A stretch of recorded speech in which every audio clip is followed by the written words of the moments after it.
Assalamualaikum warahmatullahi wabarakatuh. Perkenalkan, nama saya Hendro Pratikto dengan NIM 1922424659 dari kelas Sistem Operasi dengan kode kelas SI 131A. Di sini saya akan mempresentasikan hasil dari resume saya, yaitu pertemuan 1 dan pertemuan 2. Sebelum kita masuk ke sistem operasi, kita juga harus mempelajari dasar-dasar dari komputer, yaitu sistem komputer. Nah, sistem komputer ini merupakan sebuah kumpulan elektronik yang bisa diprogram atau diinstruksi ya. Fungsinya itu untuk menerima, memproses, menyimpan, dan menjadikan data dan informasi. Jadi, sekumpulan elektronik yang disatukan atau dikumpulkan agar dapat bisa diprogram. Kemudian 4 fungsi dasar pada sebuah komputer.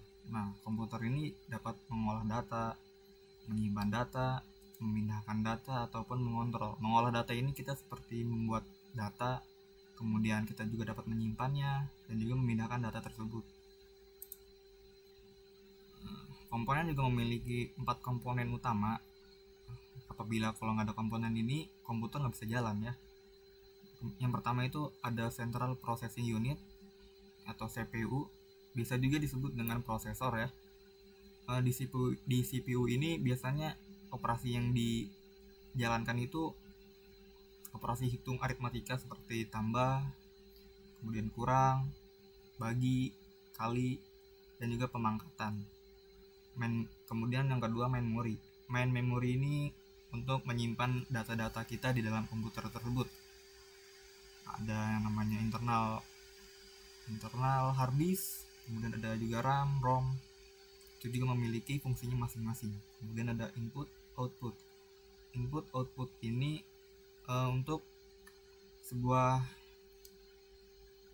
untuk memasukkan atau mengeluarkan ya.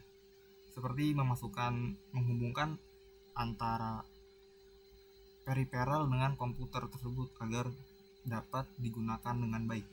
Kemudian ada sistem interconnection. Kita juga bisa berhubungan dengan sistem-sistem komputer yang ada. Nah, software.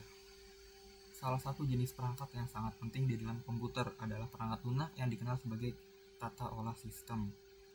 Nah, jika kita punya komputer tapi nggak ada softwarenya, itu percuma ya, karena tidak bisa digunakan. Nah, oleh karena itu software ini sangat penting sekali untuk komputer kita.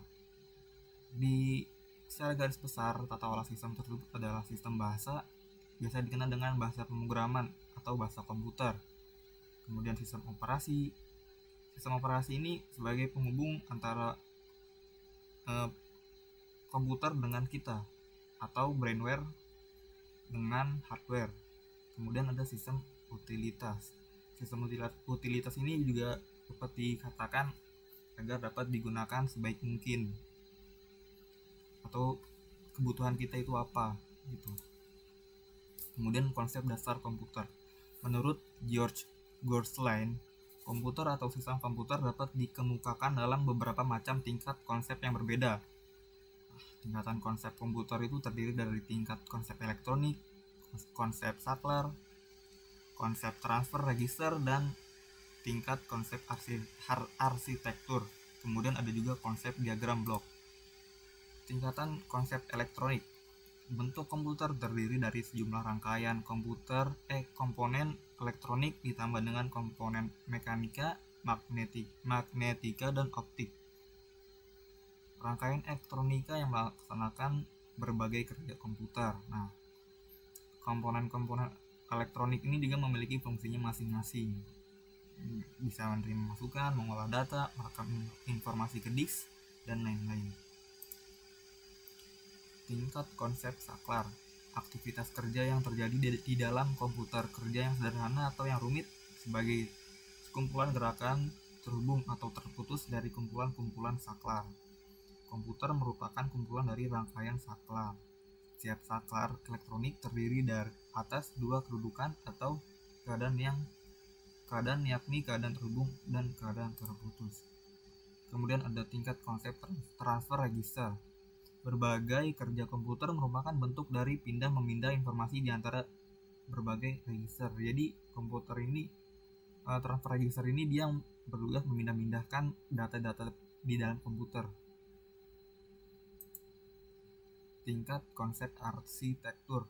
Kerja komputer merupakan lalu lintas informasi pada berbagai satuan pada komputer melalui berbagai bus penghubung mereka dengan suatu susunan arsitektur tertentu. Jadi komputer juga dia yang mengatur lalu lintas informasi yang kita jalankan. Nah, sumber daya pada komputer ada dua, yaitu ada hardware, sumber daya keras, dan software. Hardware ini merupakan alat-alat alat tambahan seperti periperal. Nah, seperti sebelumnya kita juga membahas hardware juga merupakan komponen utama ya, seperti CPU, kemudian memori, kemudian input output itu termasuk hardware. Tetapi ada juga hardware tambahan atau periperal seperti speaker, kemudian ada printer dan lain-lainnya. Software, sumber daya lunak. Software ini tadi ya mengolah kita. Jika nggak ada software, percuma juga ada komputer.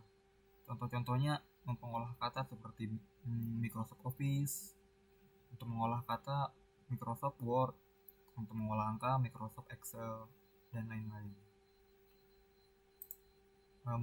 Mungkin itu saja dari saya. Mohon maaf apabila ada kekurangannya. Saya ucapkan maaf yang sebesar-besarnya. Terima kasih.